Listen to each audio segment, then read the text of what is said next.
Welcome to స్వతంత్ర. నేను సాయి ప్రియ. ముందు హెడ్లైన్స్ చూద్దాం.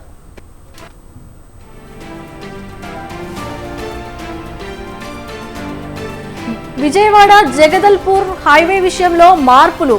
భద్రాచలంలో రోడ్ల విస్తరణకు ఆమోదం లభించిందన్న తుమ్మల.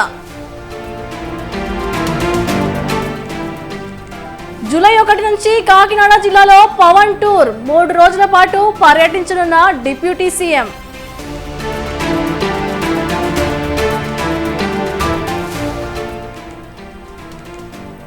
రంగారెడ్డి నర్సింగిలో దారుణ హత్య. ఓ ఇంజనీరు గొంతు కోసి చంపిన దుండగులు.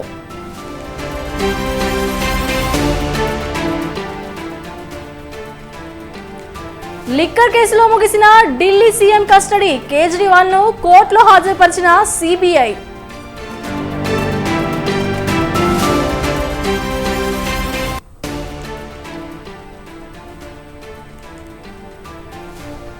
మోదీ ప్రభుత్వానికి నితీష్ కుమార్ మెలిక. బీహార్ హోదా కావాలంటూ తీర్మానం.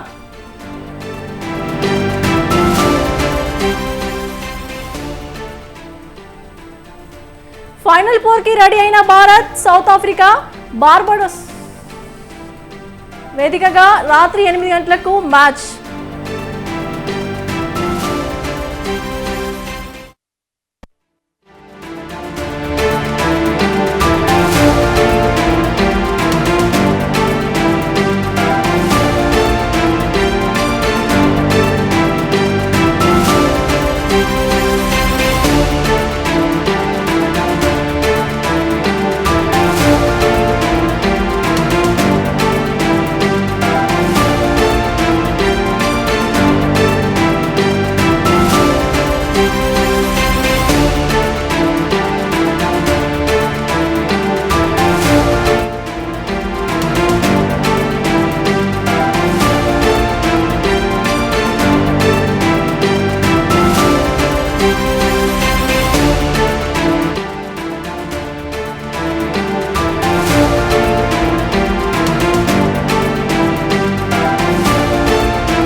ఢిల్లీ లిక్కర్ స్కామ్ కేసులో ఆప్ అధినేత అరవింద్ కేజ్రీవాల్ సిబిఐ కస్టడీ ముగిసింది. 3 రోజుల పాటు సిబిఐ కేజ్రీవాల్ ను విచారించింది. కస్టడీ ముగియడంతో ఆయన్ను రౌస్ ఎవెన్యూ కోర్టులో హాజరుపరిచారు. కాగా కోర్టు 14 రోజుల పాటు జ్యుడిషియల్ కస్టడీ విధించింది. దీంతో అధికారులు కేజ్రీవాల్ ను జైలుకి తరలించారు. మరోవైపు కేజ్రీవాల్ ను సిబిఐ అరెస్టు నిరసిస్తూ ఆప్ శ్రేణులు ఆందోళన చేపట్టాయి. జైల్లో కేజ్రీవాల్ ను చంపే కుట్ర జరుగుతోందని ఆప్ ఆరోపిస్తోంది.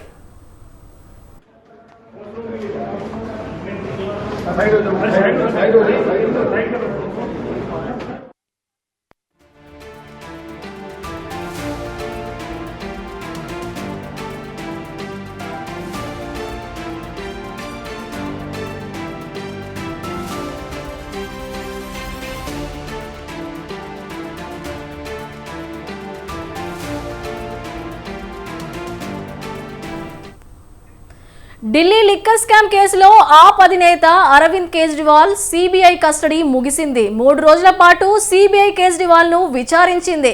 కస్టడీ ముగియడంతో ఆయనను రైస్ రెవెన్యూ కోర్టులో హాజరుపరిచారు. కాగా కోర్టు 14 రోజుల జ్యుడిషియల్ కి కస్టడీ విధించింది. దీంతో అధికారులు కేజ్రీవాల్ ను జైలుకి తరలించారు. మరోవైపు కేజ్రీవాల్ సిబిఐ అరెస్టును నిరసిస్తూ ఆప్ శ్రేణులు ఆందోళన చేపట్టాయి. జైల్లో కేజ్రీవాల్ ను చంపే కుట్ర జరుగుతోందని ఆప్ ఆరోపిస్తోంది.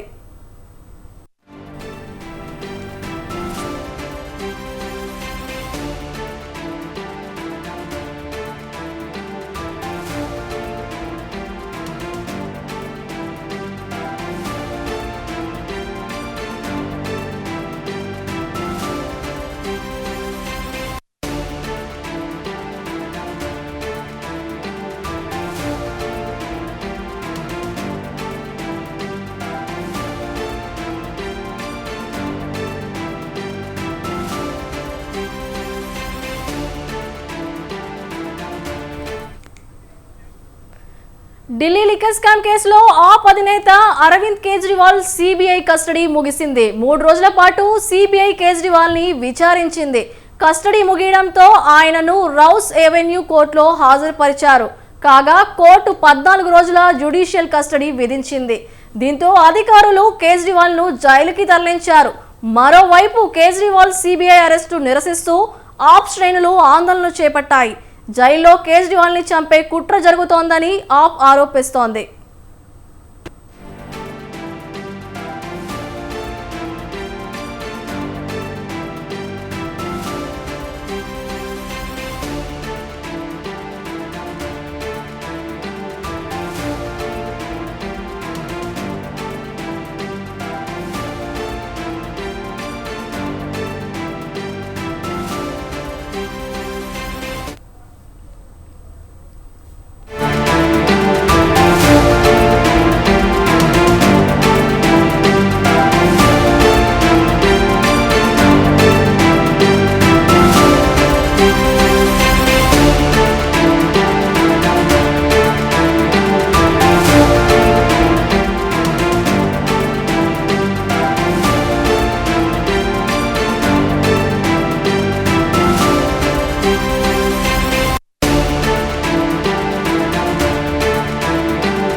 వైద్య విద్యా సంస్థల్లో ప్రవేశం కోసం జాతీయ స్థాయిలో నిర్వహించే ప్రవేశ పరీక్షా విధానాన్ని ఎత్తేయాలని Tamil Nadu CM MK Stalin demand చేశారు.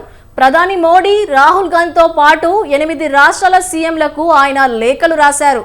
అలాగే నీట్ నుంచి తమిళనాడును మినహాయించాలని పునరుద్ధరించారు. వృత్తిపరమైన కోర్సుల ఎంపిక ప్రక్రియ ప్రత్యేక ప్రవేశ పరీక్ష ద్వారా కాకుండా 12వ తరగతి మార్కుల ద్వారా మాత్రమే ఉండాలని ప్రధాని మోడీకి రాసిన లేఖలో స్టాలిన్ పేర్కొన్నారు. నీట్ అనేది విద్యార్థులపై అనవసరమైన అదనపు ఒత్తిడి అని ఆరోపించారు.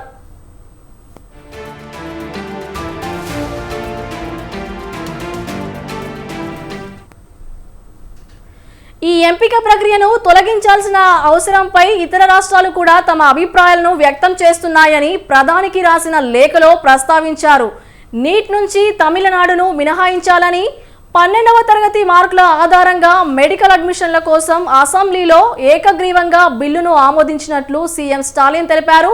రాష్ట్రపతి ఆమోదం కోసం ఈ బిల్లును పంపామని, ఇది పెండింగ్లో ఉందని చెప్పారు.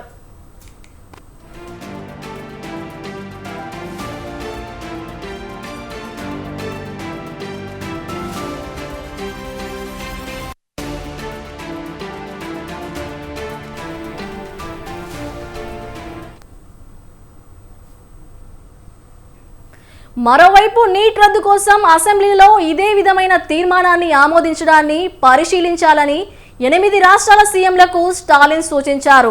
ఢిల్లీ, హిమాచల్ ప్రదేశ్, పశ్చిమ బెంగాల్, జార్ఖండ్, పంజాబ్, తెలంగాణ, కర్ణాటక, కేరళ సీఎంలకు ఈ మేరకు లేఖలు పంపారు.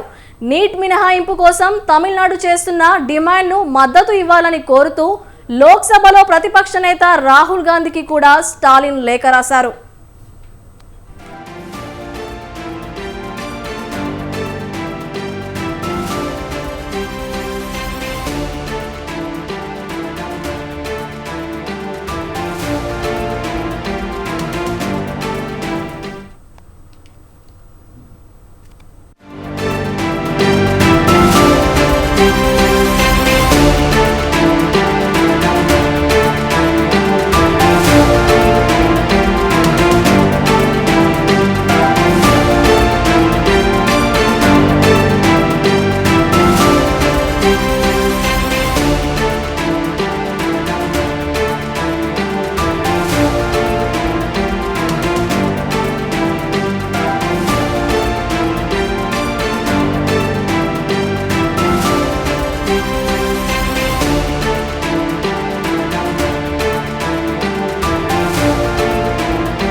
ఎన్డీఏ సంకీర్ణ ప్రభుత్వంలో భాగస్వామిగా ఉన్న నితీష్ కుమార్ నేతృత్వంలోని జేడీయూ పార్టీ మోడీ సర్కార్కు గట్టి మెలిక పెట్టింది. ఎన్డీఏ ప్రభుత్వం ఏర్పడి నెల రోజులైనా కాకముందే తమ డిమాండ్లను తెరతీసింది. బీహార్కి ప్రత్యేక హోదా ఇవ్వాలంటోంది. తాజాగా పార్టీ సమావేశంలో దీనిపై తీర్మానం చేసింది. జనతాదళ్ యునైటెడ్ జాతీయ కార్యవర్గ సమావేశంలో బీహార్కి ప్రత్యేక హోదా లేదా ఆర్థిక ప్యాకేజీని ఇవ్వాలని డిమాండ్ చేస్తూ తీసుకొచ్చిన తీర్మానాన్ని పార్టీ ఆమోదించింది. దీంతో పాటు ప్రశ్నాపత్రాల లీకేజీ కేసుల్లో నిందితులకు కఠిన శిక్ష విధించాలని డిమాండ్ చేసింది.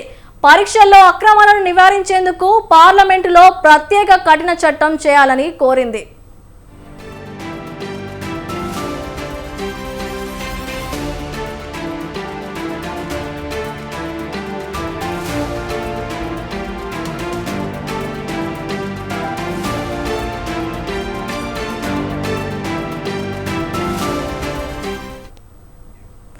కేంద్రంలోని ఎన్డీఏ సంకీర్ణ ప్రభుత్వంలో భాగస్వామిగా ఉన్న నితీష్ కుమార్ నేతృత్వంలోని జేడీయూ పార్టీ మోడీ సర్కార్కి గట్టి మెలిక పెట్టింది.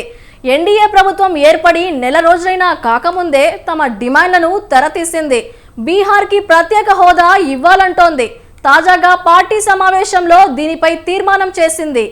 జనతాదళ్ యునైటెడ్ జాతీయ కార్యవర్గ సమావేశంలో బీహార్కి ప్రత్యేక హోదా లేదా ఆర్థిక ప్యాకేజీని ఇవ్వాలని డిమాండ్ చేస్తూ తీసుకొచ్చిన తీర్మానాన్ని పార్టీ ఆమోదించింది. దీంతో పాటు ప్రశ్నాపత్రాల లీకేజీ కేసుల్లో నిందితులకు కఠిన శిక్ష విధించాలని డిమాండ్ చేసింది. పరీక్షల్లో అక్రమాలను నివారించేందుకు పార్లమెంటులో ప్రత్యేక కఠిన చట్టం చేయాలని కోరింది.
రంగారెడ్డి జిల్లా నార్సింగిలో ఓ ఇంజనీర్ దారుణ హత్య కలకలం రేపింది. ఇజాయిత్ అలే అనే ఇంజనీర్ను దుండగులు అతి దారుణంగా గొంతు కోసి హత్య చేశారు. ఇద్దరు కాలు పట్టుకోగా ఒకరు కత్తితో గొంతు కోసి పరారయ్యారు. దుబాయ్లో ఇంజనీర్గా పనిచేస్తున్న ఇజాయిత్ అలీ గత 20 రోజుల క్రితం ఇండియాకి వచ్చాడు. హత్య అనంతరం పోలీస్ వాహనాన్ని అక్కడే విడిచిపెట్టి పారిపోయారు. సమాచారం అందుకున్న పోలీసులు సంఘటనా స్థలానికి చేరుకొని నిందితుల వాహనాన్ని 2 ఫోన్లను సీజ్ చేశారు. ఎందుకు ఈ దారుణానికి పాల్పడ్డారనే విషయంపై దర్యాప్తు చేస్తున్నారు.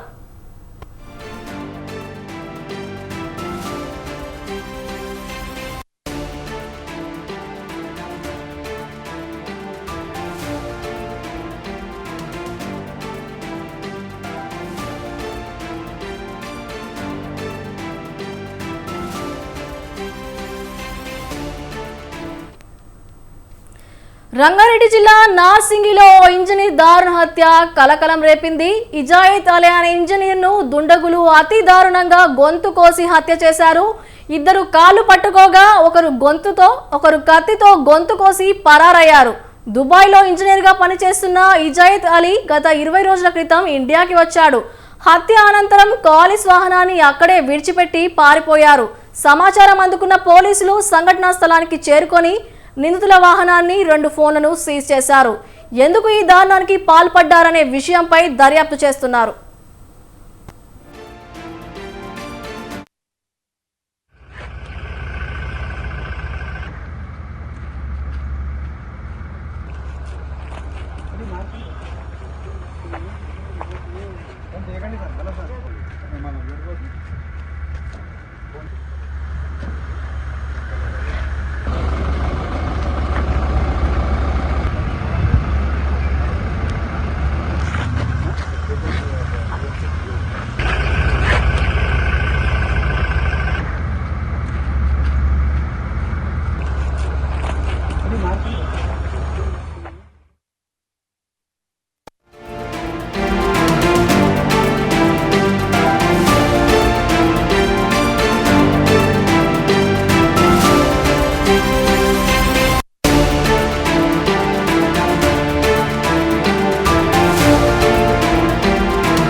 గ్రేటర్ వరంగల్ అభివృద్ధి పనులపై సీఎం రేవంత్ రెడ్డి సమీక్ష నిర్వహించారు. హనుమకొండ కలెక్టరేట్లో ప్రజాప్రతినిధులు అధికారులతో సీఎం సమావేశమయ్యారు. అభివృద్ధి కార్యక్రమాలపై అధికారులకు సీఎం రేవంత్ దిశానిర్దేశం చేశారు. హైదరాబాద్తో సమానంగా వరంగల్ను అభివృద్ధి చేయాలని చెప్పారు. భూసేకరణకు అవసరమయ్యే నిధులకు సంబంధించి పూర్తి వివరాలు అందించాలని ఆదేశించారు. నాలాలు ఆక్రమణకు గురి కాకుండా చర్యలు చేపట్టాలని చెప్పారు. వరంగల్లో డంపింగ్ సమస్యకు శాశ్వత పరిష్కారం చూపేలా చర్యలు చేపట్టాలన్నారు. హెరిటేజ్ సిటీగా వరంగల్ నగరాన్ని అభివృద్ధి చేసేందుకు అవసరమైన చర్యలు చేపట్టాలని అధికారులను ఆదేశించారు సీఎం రేవంత్ రెడ్డి.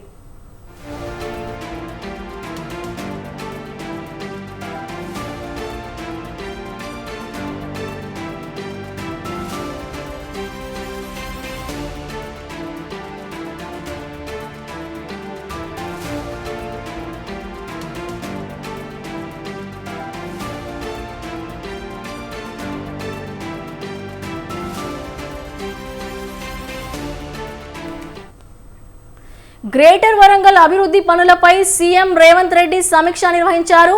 హనుమకొండ కలెక్టరేట్లో ప్రజాప్రతినిధులు అధికారులతో సీఎం సమావేశమయ్యారు. అభివృద్ధి కార్యక్రమాలపై అధికారులకు సీఎం రేవంత్ దిశానిర్దేశం చేశారు. హైదరాబాద్తో సమానంగా వరంగల్ని అభివృద్ధి చేయాలని చెప్పారు. భూసేకరణకు అవసరమయ్యే నిధులకు సంబంధించి పూర్తి వివరాలు అందించాలని ఆదేశించారు.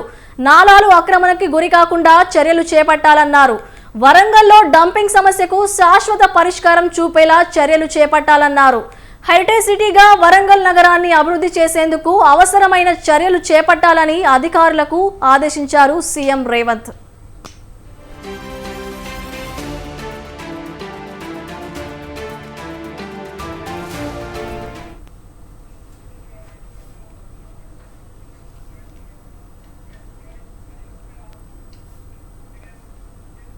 మాజీ మంత్రి జగదీష్ రెడ్డి విద్యుత్ కొనుగోలుపై విచారణ కమిషన్ చైర్మన్ జస్టిస్ నరసింహారెడ్డికి లేఖ రాశారు. 53.86% తెలంగాణకి, 46.11% విద్యుత్ ఏపీకి ఇవ్వాలని విభజన చట్టంలో ఉందని మాజీ మంత్రి జగదీష్ రెడ్డి అన్నారు. కానీ చంద్రబాబు ఆ మాట ఇవ్వలేదని చెప్పారు. సీలేరు పవర్ ప్రాజెక్టుకు కొట్టేందుకు 7 మండలాలను ఆంధ్రాలో కలుపుకున్నాడని అన్నారు. ఏపీలో ప్రైవేటు ప్రాజెక్టుల నుంచి పవర్ కొనాలనుకున్న వారిని చంద్రబాబు బెదిరించారని అన్నారు. అలాంటి పరిస్థితుల్లో తెలంగాణను కాపాడుకునేందుకు పీజీసీఐఎల్ లైన్ తీసుకున్నారని తెలిపారు.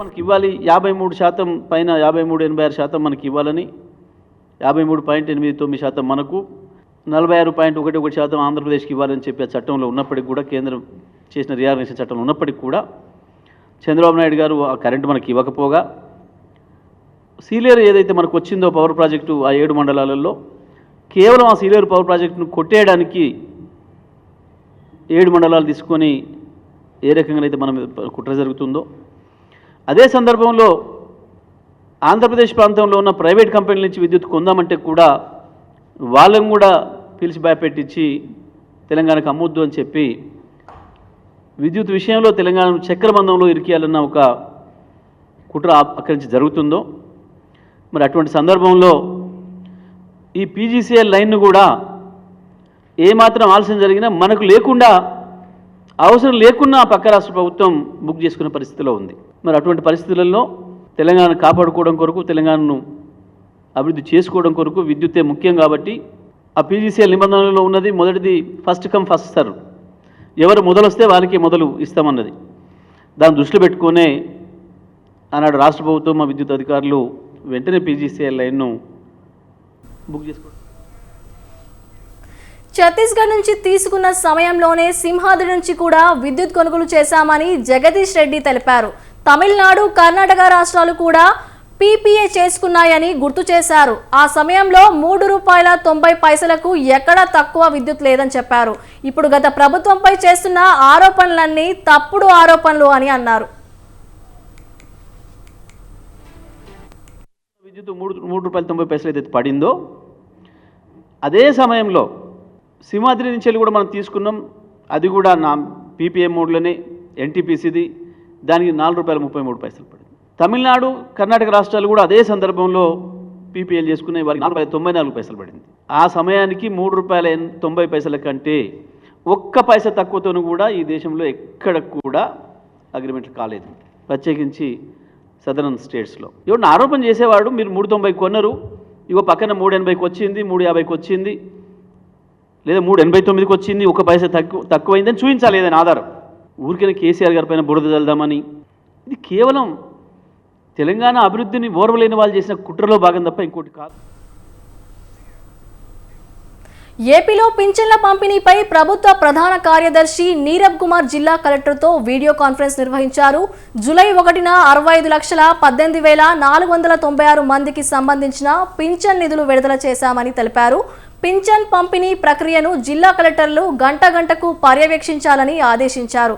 సోమవారం ఉదయం 6 గంటలకు పింఛన్ల పంపిణీ ప్రారంభం కావాలని చెప్పారు. ఎట్టి పరిస్థితుల్లోనూ జూలై 1వ తేదీనే 90% పైగా పింఛన్లు పంపిణీ పూర్తి చేయాలని సిఎస్ ఆదేశించారు. పింఛన్ల పంపిణీకి సంబంధించి ప్రభుత్వం బ్యాంకులకు విడుదల చేసిన మొత్తాన్ని రాత్రిలోగా విత్డ్రా చేసుకోవాలని స్పష్టం చేశారు.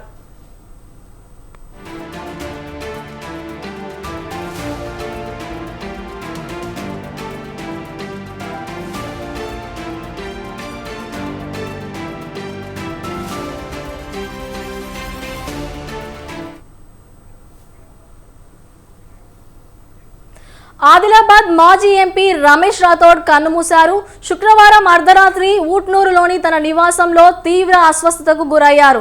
దీంతో హుటాహుటిన కుటుంబ సభ్యులు జిల్లా కేంద్రంలోని ఒక ప్రైవేటు ఆసుపత్రికి తరలించారు.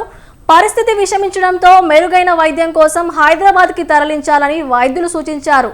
దీంతో కుటుంబ సభ్యులు ఆయన్ను హైదరాబాద్కి తరలిస్తుండగా మార్గమధ్యంలో తుదిశ్వాస విడిచారు. ఆయన మృతి పట్ల పలువురు నేతలు సంతాపం ప్రకటించారు.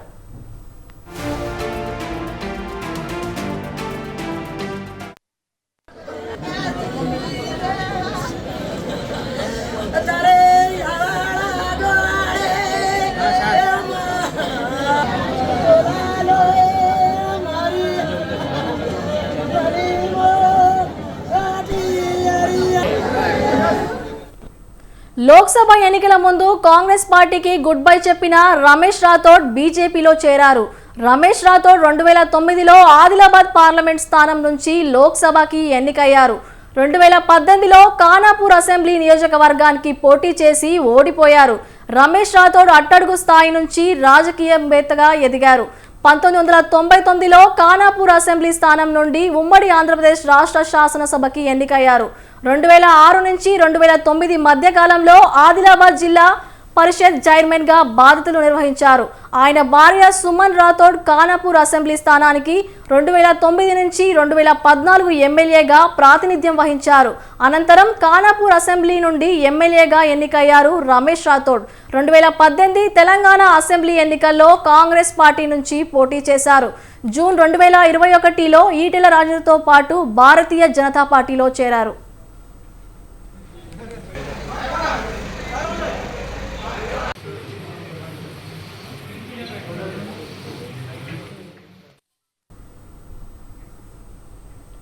యూపీలోని నోయిడాలో రోడ్డుపై ఆడుకుంటున్న ఏడాదిన్నర చిన్నారిపై నుంచి కారు వెళ్లింది. నిన్న అర్ధరాత్రి సెక్టార్ 63లో ఈ ఘటన చోటు చేసుకుంది. తీవ్ర గాయాల పాలడంతో చిన్నారిని స్థానికులు వెంటనే ఆసుపత్రికి తరలించారు. పాప పరిస్థితి విషమంగా ఉన్నట్లు సమాచారం. ప్రమాదానికి సంబంధించిన వీడియో సోషల్ మీడియాలో వైరల్గా మారింది. తల్లి కూతురు ఇంటి గేట్ దగ్గర రోడ్డుపై ఉండగా ఈ ఘటన చోటు చేసుకుంది. కాగా ఈ ఘటనపై సోషల్ మీడియా ద్వారా పోలీసులకు సమాచారం అందడంతో వెంటనే రంగంలోకి దిగిన సెక్టార్ 63 పోలీసులు పలు సెక్షన్ల కింద కేసు నమోదు చేసి దర్యాప్తు చేపట్టారు. ఘటనకు కారణమైన వాహనాన్ని సీసీటీవీ ఫుటేజ్ ద్వారా గుర్తించారు. పరారీలో ఉన్న కారు డ్రైవర్ను పట్టుకునేందుకు బృందాలను ఏర్పాటు చేశారు.